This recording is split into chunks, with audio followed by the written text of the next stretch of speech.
मेवात गौ तस्करी का सबसे बड़ा अड्डा, नकली अवैध हथियारों का सबसे बड़ा अड्डा, नकली दूध का सबसे बड़ा अड्डा, सोने की ईंटों की जो ठगी है उसका सबसे बड़ा अड्डा जिसको टटलूबाजी बोलते हैं, साइबर क्राइम का सबसे बड़ा अड्डा, कोरेक्स की ब्लैकमेलिंग और तस्करी का सबसे बड़ा अड्डा। तो वहाँ क्या नहीं हो रहा है? लव जिहाद का बड़ा अड्डा, लैंड जिहाद का बड़ा अड्डा, और कितने तरीके के अपराध चाहिए।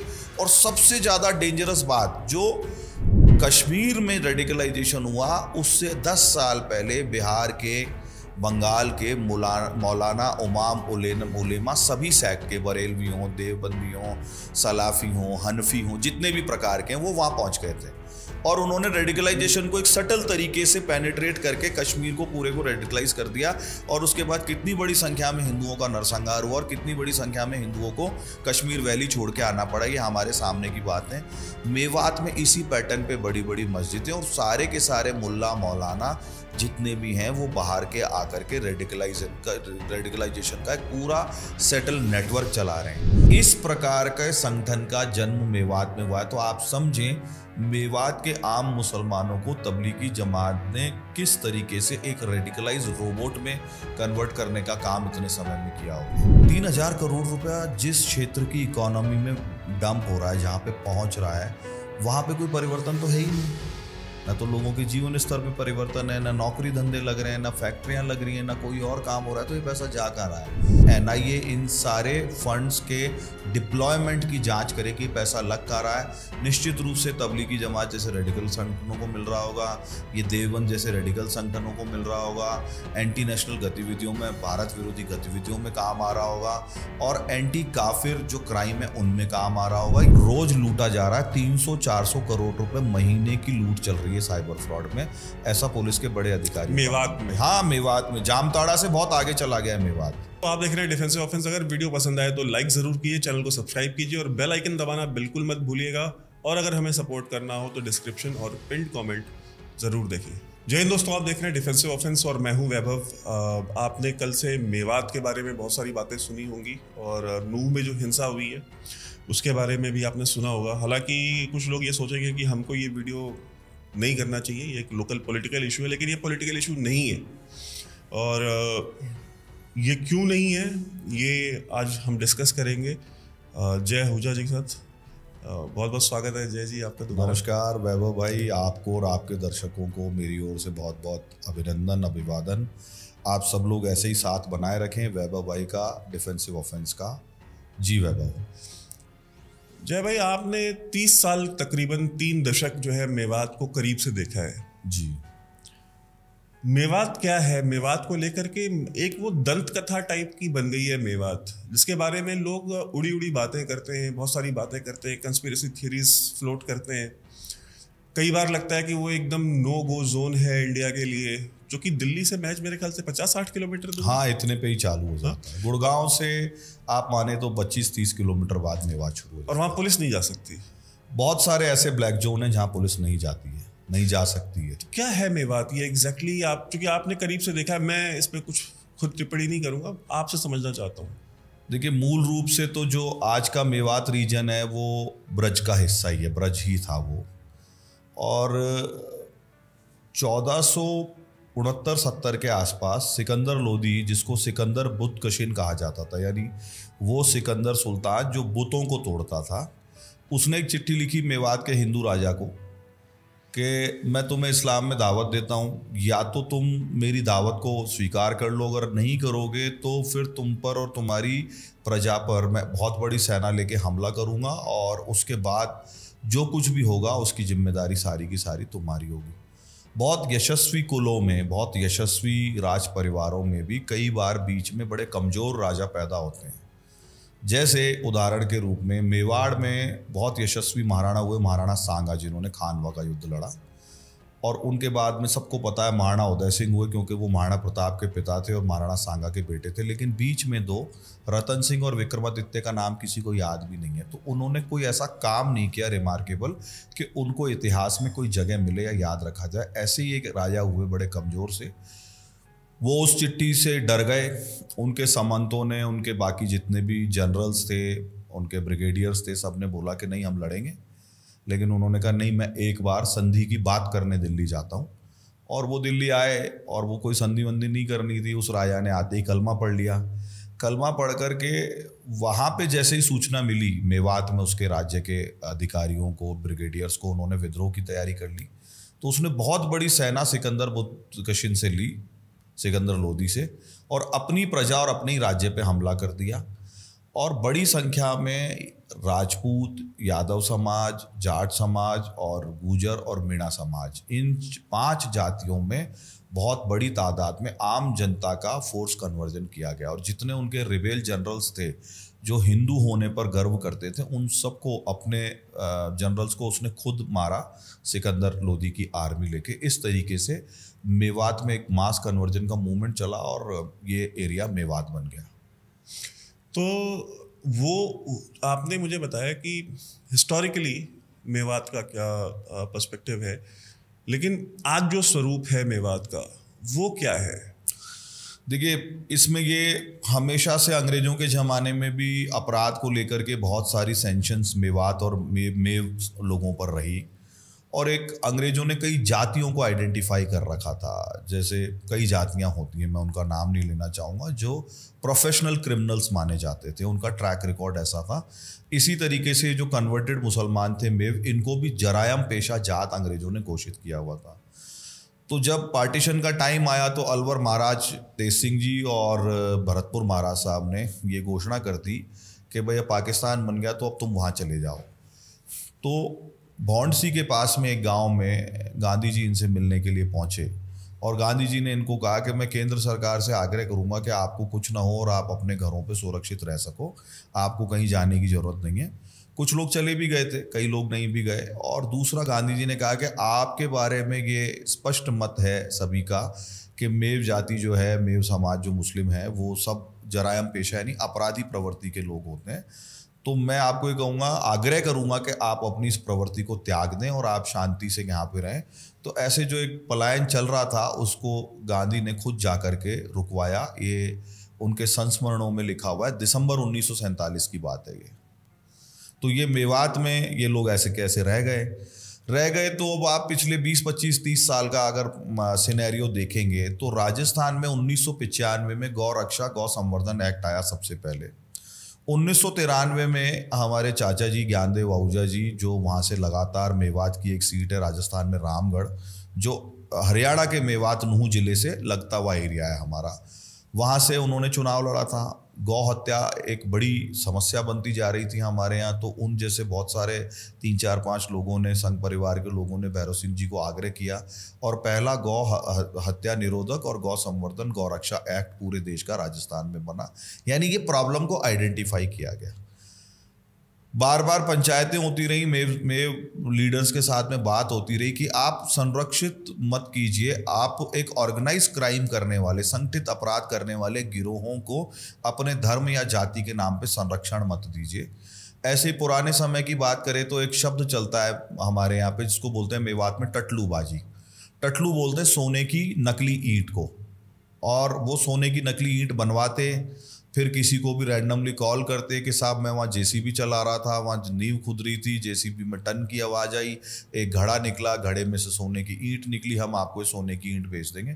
तो लोग लालच में पैसा लेके जाते थे और वो पैसे सहित उनको लूट लिया जाता था। कभी कभी सोने की ईंट की डिलीवरी भी दे देते थे। तो जब ईंट को काटते तो अंदर से पूरा पीतल ही पीतल निकलता, सिर्फ ऊपर सोने का पानी चढ़ा हुआ रहता। सोने की मोहरें, सोने की ईंटें, गौ तस्करी, गौ हत्या। आपको जान के आश्चर्य हो गया, एक बहुत जहरीली चीज़ जिसको सिंथेटिक मिल्क बोलते हैं, जो यूरिया और बहुत सारी जहरीली चीज़ों के और डिटर्जेंट के कॉम्बिनेशन से बनता है।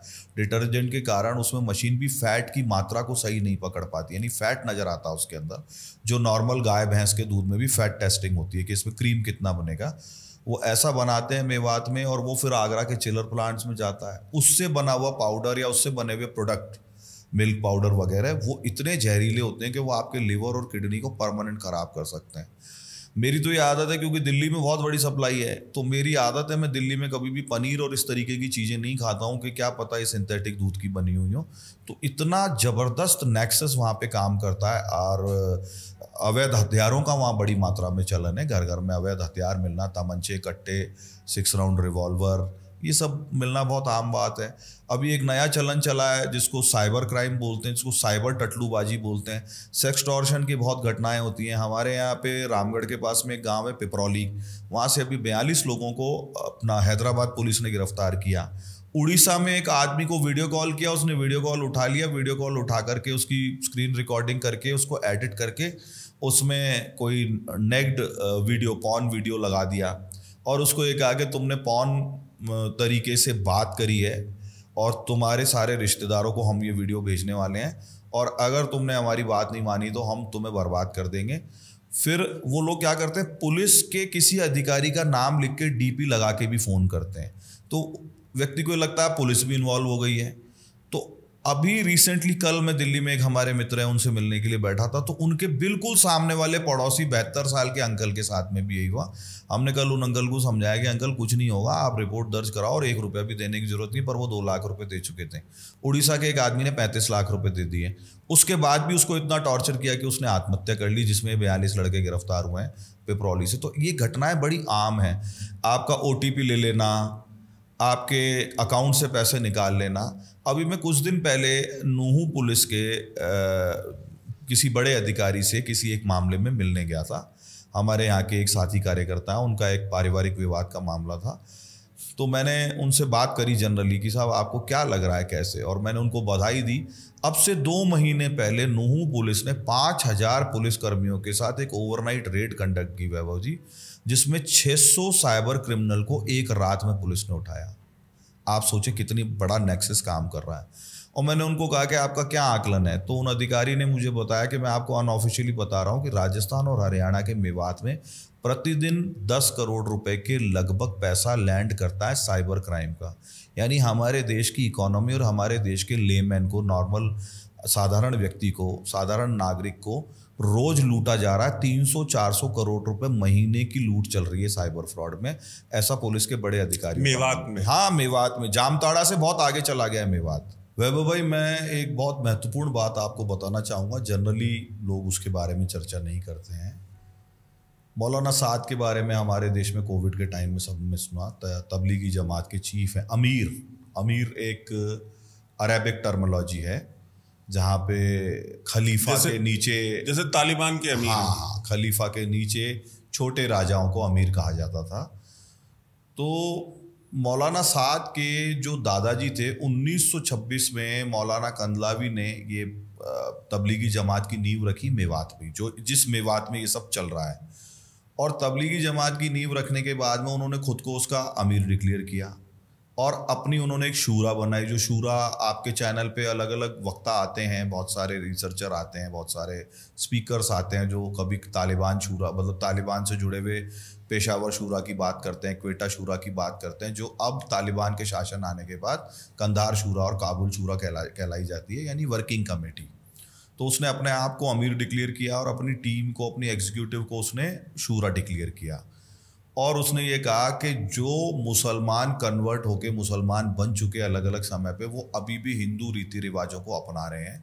जैसे कि हमारे यहाँ भाणजी की शादी में, भाणजे की शादी में मामा के द्वारा भात भरा जाता है। इसको मेव समाज के भी कई लोग बहुत समय तक फॉलो करते रहे, कुछ अभी भी कर रहे हैं। तो ये कुरीतियाँ हैं काफिरों की, इसको समाप्त करना आवश्यक है। इस उद्देश्य से, रेडिकलाइज करने के उद्देश्य से 1926 में हरियाणा के मेवात में तबलीगी जमात बनाई गई। तबलीगी जमात के रेडिकलाइजेशन का इतना डर है कि सऊदी अरब ने इसको बैन किया हुआ है, कजाकिस्तान ने बैन किया हुआ है, तजाकिस्तान ने बैन किया हुआ है और कई देशों ने इसको बैन किया हुआ है कि वहाँ पे पूरा radical movement, Islamic radical movement Tablighi Jamaat की प्रीचिंग से, इनके प्रचार प्रसार और उपदेशों से चालू हुआ। हमारे देश को सोचना चाहिए, माननीय मोदी जी को और हमारी सरकार को, कि जिस संगठन को इस्लाम के हेडक्वार्टर सऊदी अरब ने बैन कर रखा है, वो हमारे यहाँ काम क्यों कर रहा है, उस पर कठोर कार्रवाई क्यों नहीं हो रही है। ये तबलीगी जमात ने मेवात के रेडिकलाइजेशन में बहुत बड़ा रोल निभाया है। और आपको मैं इसका एक और उदाहरण बताता हूँ। मुशर्रफ के समय जब वॉर ऑन टेरर डिक्लेयर किया, अमेरिका आया अफगानिस्तान में, उस समय महमूद अहमद नाम के व्यक्ति ISI के चीफ थे और वो मेरी तरह बड़ी बड़ी मूछें रखते थे, विस्की पिया करते थे। ऐसे लोगों को पाकिस्तानी आर्मी में विस्की जनरल्स बोला जाता है। वो व्यक्ति तबलीगी जमात के संपर्क में आ गया, उसका हाव भाव और चेहरा मोहरा बदलने लगा, उसने अपनी मूछें साफ करके दाढ़ी बढ़ाना शुरू कर दी, तो परवेज मुशर्रफ ने उस समय में उसको टर्मिनेट किया, मतलब उसको अपनी जगह से हटाया। हटाते ही जैसे ही वो पाकिस्तानी आर्मी से रेडिकलाइजेशन के आरोप में कि तुम रेडिकलाइज हो रहे हो, ये अच्छा नहीं है पाकिस्तानी आर्मी के लिए, उसके हटाते ही उसने दाढ़ी वाड़ी फुल स्केल में बढ़ा ली, अपना हुलिया चेंज कर लिया। आज आप पाकिस्तान में उसको ढूंढने कहीं जाएंगे तो वो आदमी रिलीजियस प्रीचिंग रेडिकलाइजेशन का काम कर रहा है और किसी मस्जिद के अंदर वो झाड़ू लगा रहा होगा। इस प्रकार के संगठन का जन्म मेवात में हुआ है। तो आप समझें मेवात के आम मुसलमानों को तबलीगी जमात ने किस तरीके से एक रेडिकलाइज रोबोट में कन्वर्ट करने का काम इतने समय में किया होगा। और ये मौलाना साद पूरे देश ने 2020 में नाम सुना। यहाँ निजामुद्दीन मरकज़ में एक कॉन्फ्रेंस चल रही थी तबलीगी जमात की, जिसमें लगभग उनका क्लेम था कि 200 देशों से तबलीगी जमात के सदस्य आए हुए हैं और अलग अलग रूप रंग भाषा के लोगों को सबने यहाँ देखा भी। तो उस समय मौलाना साद के स्टेटमेंट थे कि अल्लाह की इबादत से रोकने के लिए काफिरों ने ये कोरोना का हवा बनाया है, और साफ दिख रहा था कि ये इसके जरिए पूरे देश में पहली वेव को बुरी तरह से फैलाने का काम कर रहे थे। और सबसे बड़ी बात कि 50-60 हज़ार बंदा पूरी दुनिया से इस कॉन्फ्रेंस के लिए इकट्ठा हुआ था। क्योंकि दिल्ली में निजामुद्दीन मरकज़ में इतनी बड़ी रहने की जगह नहीं है, इसलिए उन सबके रहने खाने उठने बैठने की व्यवस्था मेवात में की गई थी। तो तबलीगी जमात की जो ग्लोबली जड़ है वो मेवात ही है आज भी, और आज भी मेवात उनका सबसे बड़ा शेल्टर होम है, मेवात उनका सबसे बड़ा प्रीचिंग होम है, और मेवात से ही इस चीज़ का जन्म हुआ है।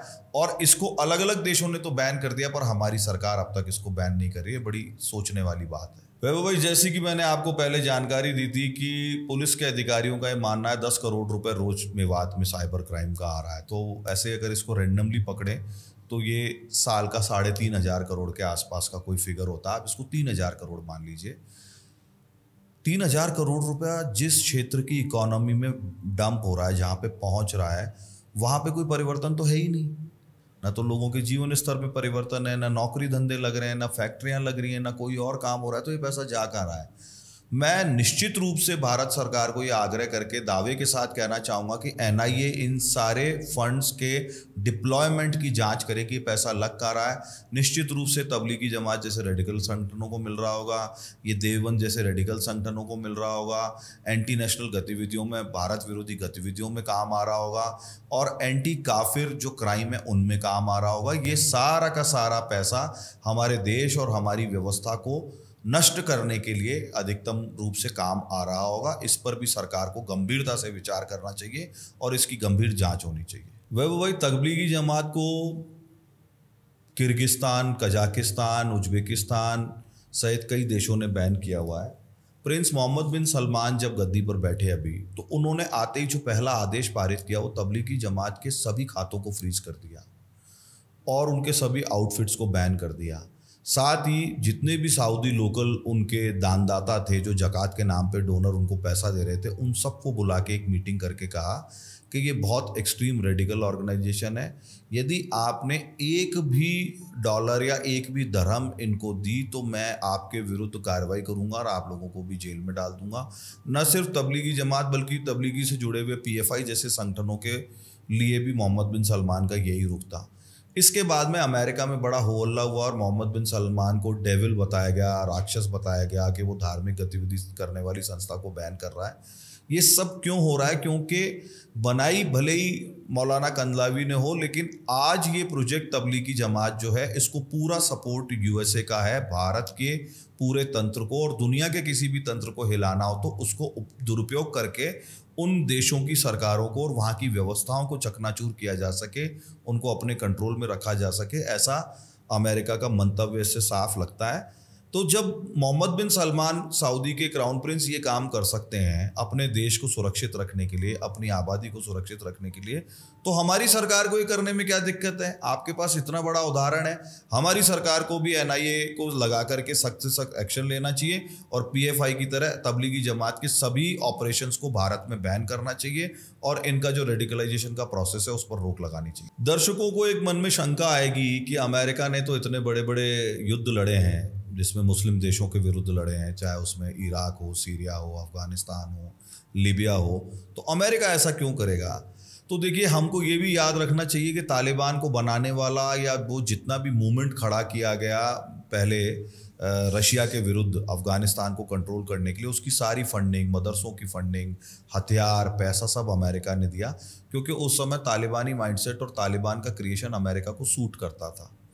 इसी तरीके से अगर अमेरिका को ये लगेगा कि भारत को सुपर पावर बनने से रोकने के लिए तबलीगी जमात आवश्यक है, तो वो तबलीगी जमात को भी फंड करेगा, सपोर्ट करेगा। उनको ये लगेगा कि नॉर्थ ईस्ट को कंट्रोल करने के लिए हमारे जो चर्चेज़ हैं, अमेरिका के सपोर्टेड चर्चेज़, उनको सपोर्ट करना है, तो वो उनको सपोर्ट करेंगे। वो मणिपुर में दंगा करवाएंगे, कभी नागालैंड में करवाएंगे, कभी कुछ और करेंगे। उनको ये लगेगा कश्मीरी जिहादियों के साथ खड़े होने में उनको फ़ायदा है, तो कश्मीरी जिहादियों के साथ खड़े हो जाएंगे। उनको ये लगेगा कि और किसी मूवमेंट से अमेरिका को लाभ होता है, भारत के पैर रोके जा सकते हैं, तो वो अपने यहाँ पर किसान आंदोलन के पक्ष में प्रोटेस्ट होने देंगे। वो अपने देशों में इंडियन कॉन्सुलेट पे खालिस्तानी माइंडसेट के लोगों के द्वारा हमले होने देंगे। तो अमेरिका हद से ज़्यादा मौका परस्त, हद से ज़्यादा स्वार्थी देश है, जो खुद के इंटरेस्ट के लिए दुनिया में अब तक लाखों करोड़ों लोगों की हत्याएं करवा चुका है। इसलिए हमें ये नहीं सोचना चाहिए कि अमेरिका क्या कर सकता है, क्या नहीं कर सकता।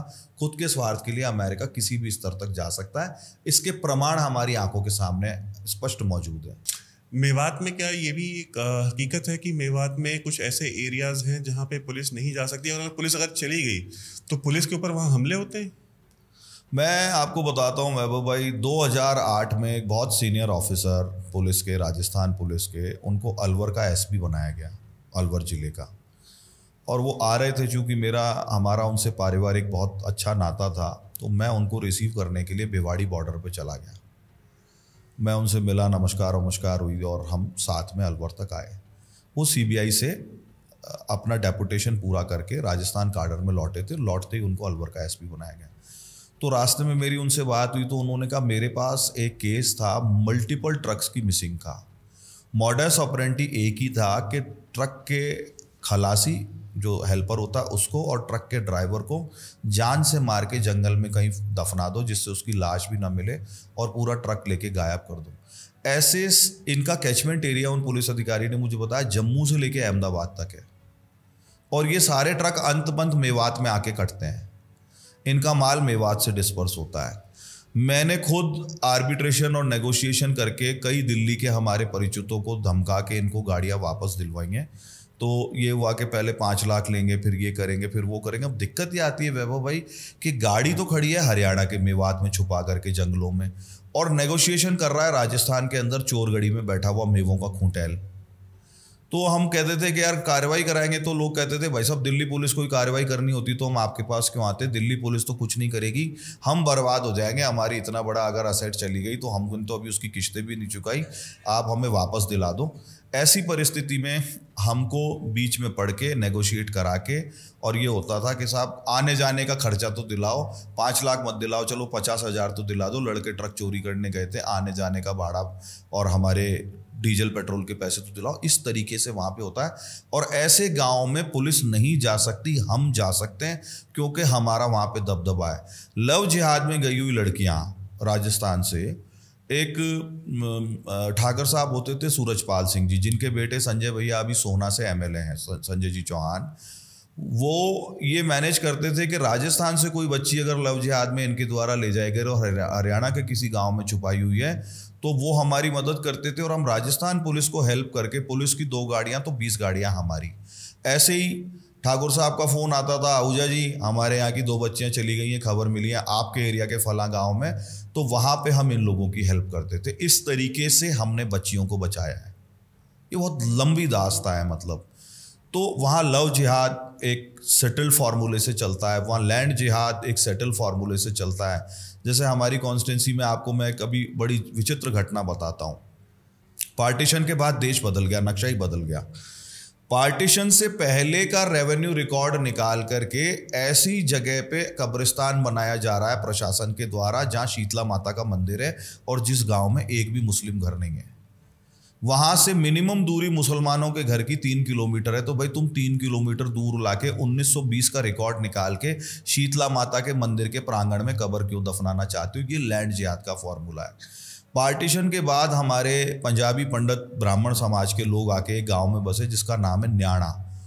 और वो लैंड्स हमको अलॉट हुई आफ्टर पार्टीशन मुआवजे के तौर पे, क्योंकि वहाँ हमारे लोग करोड़ों अरबों खरबों रुपए की संपत्तियों और सब कुछ छोड़ के आए थे। पूरे न्याणा गांव के ऊपर वक्फ बोर्ड का क्लेम है। पार्टीशन के पहले का लैंड रिकॉर्ड निकाल करके हिंदू और सरदारों के बाहुल्य कस्बे मुबारकपुर में एक ज़मीन के ऊपर जो स्कूल का ग्राउंड है उसके ऊपर पूरा का पूरा इनका क्लेम है।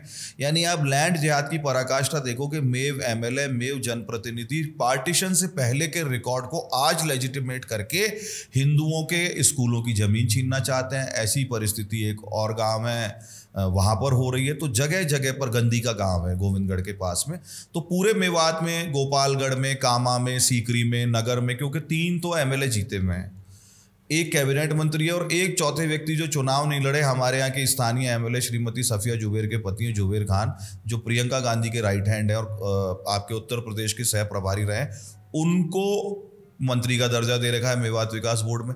तो ये सब मिलके कैसे हिंदू समाज को सप्रेस किया जाए, कैसे लैंड जिहाद की गतिविधियां बढ़ाई जाएं, कैसे बाकी की जराइम पेशा गतिविधियों को सपोर्ट किया जाए, इसकी व्यवस्था करते हैं। राजस्थान में जब भी बाहर की पुलिस आती है साइबर क्राइम के मामलों में पूरा ट्रैक करके, पूरी व्यवस्था बना के, पूरे सबूतों के साथ, आईपी एड्रेसेस के साथ में, पूरा साइंटिफिक प्रूफ के साथ आती है, हमारे यहाँ की पुलिस उसको सपोर्ट नहीं करती रेड कंडक्ट करने में। अभी अयोध्या की पुलिस आई थी हमारे यहाँ के एक थाने में, उस पुलिस को 3 घंटे पूरी बटालियन को बिठाए रखा 20 लोगों की, और जिस गांव में रेड कंडक्ट होनी थी उसमें पूरे के पूरे लोगों को फरार करवा दिया गया। ये होता है राजस्थान में। तो मैं बार बार बोलता हूँ कि राजस्थान में निज़ाम है, राज नहीं है। तो ये बहुत सारी दिक्कतें आ रही हैं। आम लोगों का पैसा लूटा जा रहा है, गौ हत्या को बड़े मास स्केल पे किया जा रहा है, गौ तस्करी को मास स्केल पे किया जा रहा है।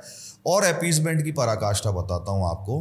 नासिर और जुनैद का केस बड़ा चला, आपने सुना होगा, 2 लोगों के शव जले हुए मिले बोलेरो के अंदर।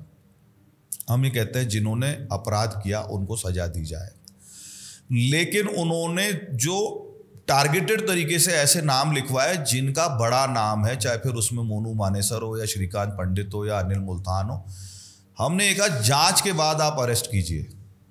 आज भी ये प्रूव नहीं हो पाया जो मेन नाम लिखवाए गए थे उनकी कोई प्रेजेंस मौके पे नहीं आ रही है, उनके दूसरी जगह के वीडियोस भी आ रहे हैं, सब कुछ आ रहा है। मैं अभी आपके ऊपर आरोप लगा दूं आपने हत्या की तो इससे क्या आप हत्यारे हो जाएंगे? इस तरीके की व्यवस्था राजस्थान में की जा रही है। मेवात में मॉब लिंचिंग से काफ़ी हिंदुओं की हत्या हुई है। अहमद का बास गाँव में एक किशन लाल जाटव को मारा, गंडूरा एक विलेज है उसके पास में। चिरंजी लाल सैनी जो अशोक गहलोत साहब के समाज से आते थे, उनको मारा मॉब लिंचिंग करके। एक योगेश मोटरसाइकिल पे जा रहा था जाटव, उस बेचारे का कोई छोटा मोटा एक्सीडेंट हो गया, एक बच्ची को मोटरसाइकिल लग गई जिसके लिए वो रुक भी गया, उसको घेर के तड़पा के लाठी और डंडों से पीट के मॉब लिंचिंग करके मारा।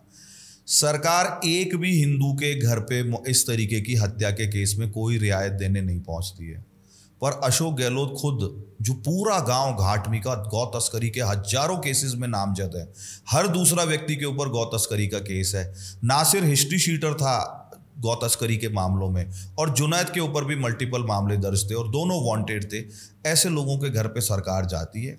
गौ तस्करी और गौ हत्या को सरकार एक तरीके से सपोर्ट करके, गहलोत साहब खुद जाते हैं, लेजिटिमेट करते हैं, उनके परिजनों को नौकरी देते हैं और उनको मोटा मुआवजा देते हैं।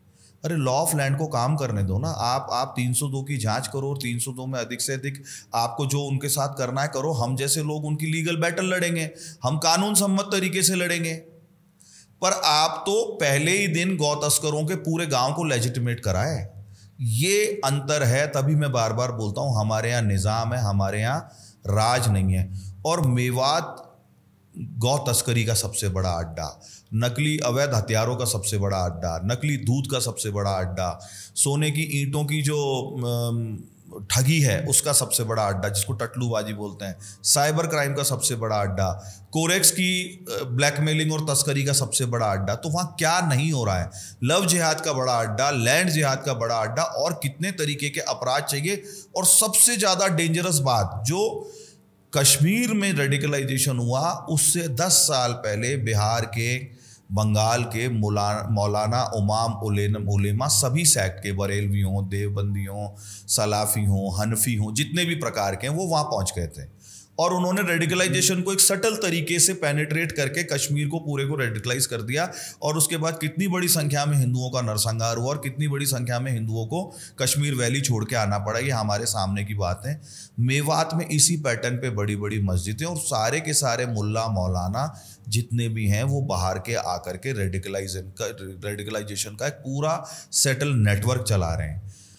होता कहाँ से ये आपको भी पता है, मुझे भी पता है कि कतर, टर्की जैसे देशों में इनके थिंक टैंक बैठे हुए हैं। अमेरिका जैसे देश को आपका ताकतवर होना सूट नहीं करता, इसलिए जॉर्ज सोरोस की जैसे लोग बीच बीच में से निकल के आ जाते हैं।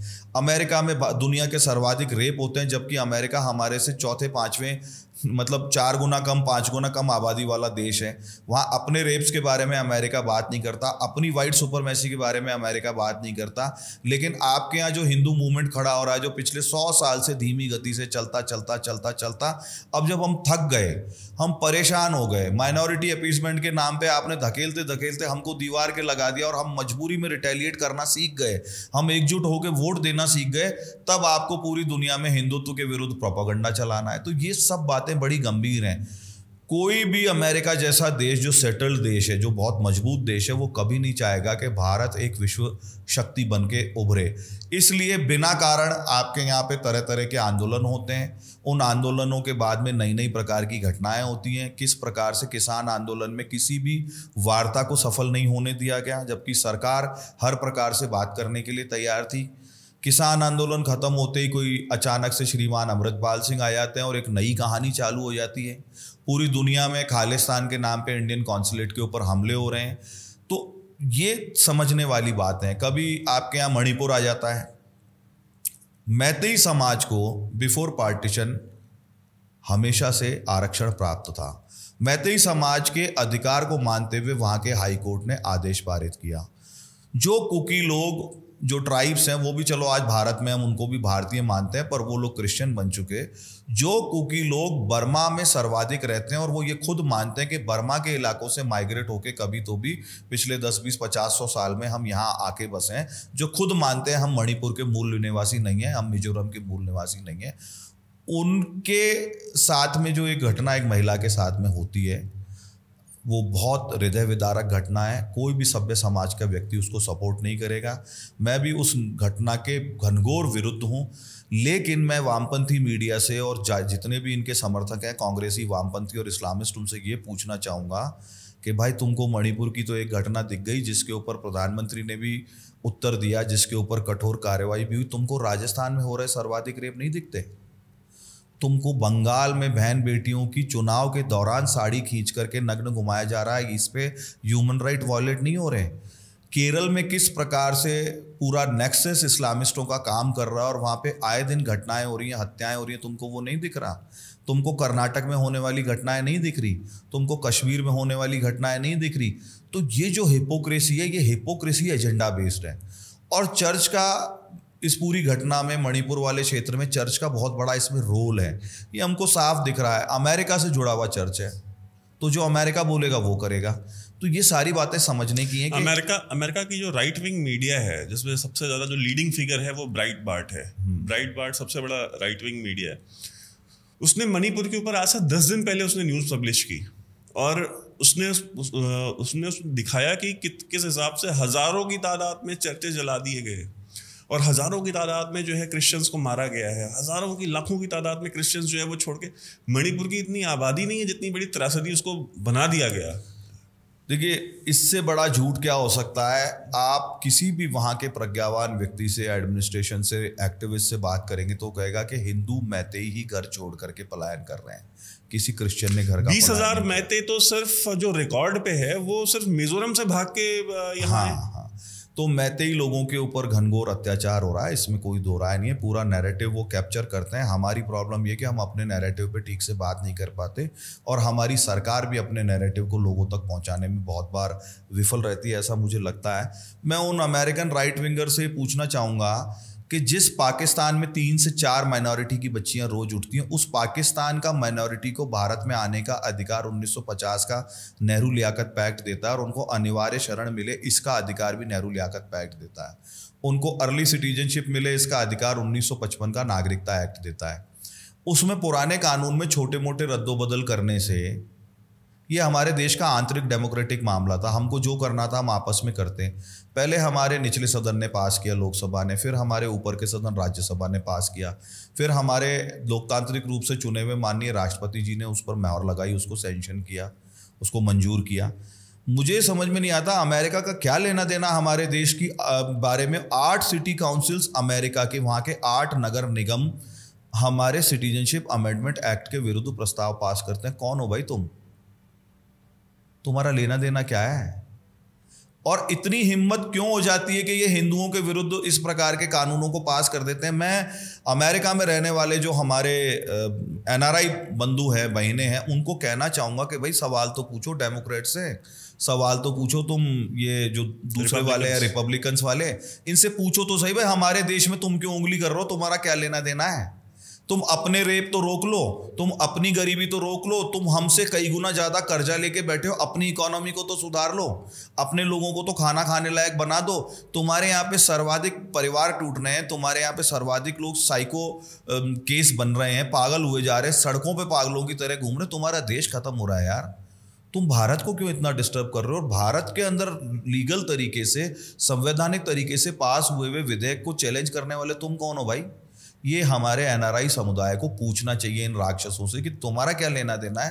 तो एक बड़ी विडंबना है कि वहाँ पर जो लोग रहते हैं वो भी दबे दबे रहते हैं, वो खुल करके इस ऐसे जो सैद्धांतिक विषय हैं, घोर मानवाधिकार उल्लंघन को सेटल करने के लिए बनाए हुए कानून है, उन मानवाधिकार और उन करुणापूर्ण कानूनों का वहाँ विरोध हो रहा है और आप कोई बात नहीं करते हो। तो ये बात होनी चाहिए। मैं इसमें फिर से मेवात पे आता हूँ कि मेवात को आपने कहा कि वो मेवात कश्मीर बन नहीं रहा है, मेवात कश्मीर बन चुका है। हाँ, ये बात आप क्यों कहते हैं? ये बात मैं इसलिए कहता हूँ वैभव भाई कि इस पे कई मीडिया रिपोर्ट्स हैं, लगभग 125 से 200 के बीच में एक संख्या है जो हरियाणा के मेवात और राजस्थान के कामा के नज़दीकी हिस्से में हिंदू विहीन गांव हो चुके हैं। आप कहीं पर भी मेवात के इंटीरियर में जाएंगे तो आपको गाँव में या तो दलित मिलेंगे या थोड़े बहुत ओबीसी, कुमार और इस टाइप की जातियाँ मिलेंगी। और वहाँ पे जो अब सो कॉल्ड अपर कास्ट है, बनिया, ब्राह्मण, जाट, गुजर, राजपूत, लगभग पलायन कर चुका है। 125 गांव जिस जगह हिंदू विहीन हो गए, पर चूंकि वहाँ पे कोई ऐसा कश्मीर की तरह कॉल दे करके कि छोड़ दो, भाग जाओ या मार दिए जाओगे या कन्वर्ट हो जाओ, ऐसा कॉल नहीं दिया गया और एक साथ ये माइग्रेशन नहीं हुआ। वहाँ पे कश्मीर से इन्होंने सीखा और इन्होंने एक एक गांव को टारगेट करके, एक एक बस्ती को टारगेट करके हिंदू विहीन किया है। तो दिल्ली से 50-60 किलोमीटर दूर 125 गांव हिंदू विहीन हो चुके हैं। इसका एक पॉलिटिकल रीजन भी है। हरियाणा में हमेशा 2015 तक हरी पगड़ी की सरकारें रही, एपीजर गवर्नमेंट्स रही हैं, चाहे वो कांग्रेस की रही हो, चाहे वो बंसीलाल की रही हो, चाहे वो देवीलाल जी की रही हो, चाहे वो ओम प्रकाश जी चौटाला की रही हो, चाहे वो भजन लाल जी की रही हो। इन सबको मेव मुसलमान एमएलएज का सपोर्ट चाहिए होता था और ये सब लोग घनघोर अपीजमेंट करते थे। तो पाकिस्तान की तरह मेवात में भी बहुत लंबे समय तक हमारे लिए जुडिशियल ब्लैकआउट रहा, हमारे लिए वहाँ पे एडमिनिस्ट्रेटिव ब्लैकआउट रहा, हमारे लिए वहाँ पे पुलिस ब्लैकआउट रहा और हमारे लिए हर प्रकार का ब्लैकआउट रहा। तो हमारी पीड़ा को बाहर भी नहीं ला पाए। अब जब से बीजेपी की सरकार आई है तब से मुखर होकर विश्व हिंदू परिषद, बजरंग दल और बाकी भारतीय जनता पार्टी के लोग मुखर होकर इस बारे में बात करने लगे। तो जाकर के ये हुआ कि हमने जो मेहनत करके इतने साल में व्यवस्था बनाई थी हिंदुओं को कुचलने की, जो हमने लैंड जिहाद करके ज़मीनें हत्याई थी, जो हमने लव जिहाद करके लड़कियां हत्याई थी, जो हमने एथनिक क्लींजिंग करके गांव के गांव खाली करा लिए थे, तो ये वापस क्लेमेंट कैसे बन रहे हैं? ये वापस सामने खड़े कैसे हो रहे हैं? मोनू मानेसर सिर्फ एक छोटा सा बहाना है। 2 महीने पहले जो रेड कंडक्ट की गई, जो मेवात का सबसे बड़ा इनकम सोर्स है आज साइबर क्राइम, तो मोनू मानेसर सिर्फ एक बहाना है। जो मूल साइबर क्राइम, गौ हत्या का निरोध करने के लिए, पुलिस का रोकथाम करने के लिए जबरदस्त रेड करना, साइबर क्राइम में 600 साइबर क्रिमिनलों को एक ही रात में वांछितों को उठा लेना, ये जो सारी घटनाएं हैं, इससे उनको लग रहा है कि पुलिस प्रशासन हमारे पीछे पड़ गया, जबकि पुलिस प्रशासन अपराध के पीछे पड़ा है। पुलिस प्रशासन नकली दूध बनाने वालों के पीछे पड़ा है, पुलिस प्रशासन गौ हत्या करने वालों के पीछे पड़ा है, पुलिस प्रशासन उन साइबर क्रिमिनल्स को रोकना चाहता है जो रोज हजारों की संख्या में आम नागरिकों का पैसा लूट रहे हैं। पुलिस प्रशासन उनके पीछे पड़ा है, पुलिस प्रशासन लैंड जिहाद को रोक रहा है, पुलिस प्रशासन लव जिहाद को रोक रहा है। तो इस प्रकार की जरायम पेशा गतिविधियों को रोकने के लिए जब पुलिस प्रशासन आगे आया तो उसका फ्रस्ट्रेशन बढ़ता गया। इनका एक एमएलए मम्मन खान जाकर के बोलता है विधानसभा में कि कोई आएगा तो हम उसको देख लेंगे और उसकी टांगे तोड़ देंगे, मेवात में आना तो आसान है, मेवात से वापस किसी को नहीं जाने देंगे। ये इन्होंने परसों करके दिखाया है। मेवात में आना तो आसान है लेकिन मेवात से वापस नहीं जाने देंगे, ये वैभव भाई हुआ है, इसी सोमवार को हुआ है। वो अपनी बात को साबित कर रहे हैं कि जो हमने ये थ्रेट, जो मानसिकता, जो दबाव, जो जूते के नीचे दबा के रखने की पूरी व्यवस्था बनाई थी, हमारी व्यवस्था सरकार बदलने के साथ साथ, इनकी हिंदू लीडरशिप खड़ी होने के साथ साथ हमारी पूरी व्यवस्था तहस नहस हो रही है। मैंने नूह के बड़े अधिकारी को कहा भी कि साहब आपने बहुत अच्छा काम किया, यहाँ पे आपने इतने सारे क्रिमिनल्स को डिटेन किया, उनके मुकदमे कायम किए, उनको अलग अलग स्टेट की पुलिस को हैंडओवर किया, लेकिन आपके कारण हमको बड़ी समस्या हो गई। तो वो बोले भाई हम तो अच्छा काम कर रहे हैं, फिर आपको क्या समस्या है? मैं कहा साहब हम बॉर्डर के उधर वाला मेवात है, हरियाणा के बगल वाला, कहीं बॉर्डर तो खिंचा हुआ नहीं है, खेत जुड़े हुए हैं, मकान जुड़े हुए हैं, गांव जुड़े हुए हैं। हमारे राजस्थान के रेवेन्यू लैंड में आने वाले कई गांव ऐसे हैं वैभव भाई कि हमको हरियाणा में 1 किलोमीटर चल के लेफ्ट घूमते तो वापस राजस्थान के गांव में पहुंच जाते, पर जाने का रास्ता हरियाणा होकर के। ऐसी जगह पे वो सारे क्रिमिनल्स डर के मारे पूरे राजस्थान में आ गए और राजस्थान के मेवात में उनको पूरा राजनीतिक, सामाजिक और हर प्रकार का धार्मिक संरक्षण प्राप्त है और मस्जिद मदरसे उनकी शरण स्थली हैं। रात को वो जंगलों में जाके टावरों के नीचे बैठ के, खेतों में बैठ के शाम के समय वो फिर वही खेल सेक्सटॉर्शन का, साइबर क्राइम का और बाकी सारे जराइम पेशा धंधों का कर रहे हैं। ये एक बड़ी चुनौती है। सरकार भी जब तक 2 तहसीलें कोसी के पास की, उत्तर प्रदेश की, वो भी मेवात का हिस्सा है, 1.5 जिला हरियाणा का पूरा नूह और आधा से ज़्यादा पलवल, और राजस्थान के जो एरिया है वो कहने को तो 2 जिलों में डिवाइडेड है, पर उसका जो रेवेन्यू लैंड है, उसका क्षेत्रफल जो है वो हरियाणा के मेवात से बड़ा है, छोटा नहीं है। तो जब तक इसको लेके कोई सामूहिक योजना नहीं बनेगी तब तक कई बड़े स्कॉलर से मेरी बात होती है, आपकी भी होती है, तब तक राष्ट्रीय राजधानी दिल्ली सुरक्षित नहीं होगी। एक बहुत बड़े स्कॉलर हैं, उन्होंने ऑफ द रिकॉर्ड मुझसे कहा था कि दिल्ली को अगर कोई थ्रेट है तो सबसे पहले मेवात की और दूसरे नंबर पे पश्चिमी उत्तर प्रदेश के मेरठ वाले हिस्से की। किसी दिन कुछ हुआ तो दिल्ली को ये दोनों इलाके मिलके दोनों तरफ से पीस के कुचल के खा जाएंगे। हमारी सरकार को सोचनी चाहिए ये बात। आप जहाँ से सरकार चला रहे हो, जो आपका केंद्र बिंदु है पूरी दुनिया के साथ रिलेशनशिप बनाने का और अपने देश पे राज करने का, वो केंद्र बिंदु खतरे में है। आप बारूद के ढेर पे बैठे हो, छोटी सी चिंगारी ऐसे धमाके कर देगी कि सब चीथड़े चीथड़े होकर के उड़ जाएगा। ये हमारी सरकारों को भी बात समझनी चाहिए। धन्यवाद जय भाई कि आप आए, आपने समय दिया, और हम आशा करते हैं कि आगे भी हम इस विषय पे आपसे बात करें, क्योंकि मेवात तो कहीं नहीं जा रहा और न ही रेडिकलाइजेशन कहीं जा रहा है, तो ये डिस्कशन हमारा चलता रहेगा। बहुत बहुत धन्यवाद जी, बहुत धन्यवाद वैभव भाई। और मैं सब लोगों से इतना ही कहना चाहूँगा, सतर्क रहें, अपने आसपास की गतिविधि और संदिग्ध लोगों को देखें, और मेवात से आने वाले संदिग्ध लोगों को अपने घरों में, अपनी व्यापार में, अपने कामकाज में रखने से पहले उनको बहुत ठीक से उनकी ड्यू डिलिजेंस करें, उनकी जांच करें, उनके बैकग्राउंड को चेक करें, क्योंकि वहाँ से पलायन किए हुए, भागे हुए लोग भी बड़ी संख्या में दिल्ली में छुप करके छोटे मोटे काम कर रहे हैं। लेकिन जिस दिन मौका मिलेगा वो आपकी पीठ में छुरा मारने से या आपकी गर्दन काटने से नहीं चूकेंगे। ये सदैव याद रखिएगा। बहुत धन्यवाद वैभव भाई, आपने बुलाया। Thank you so much.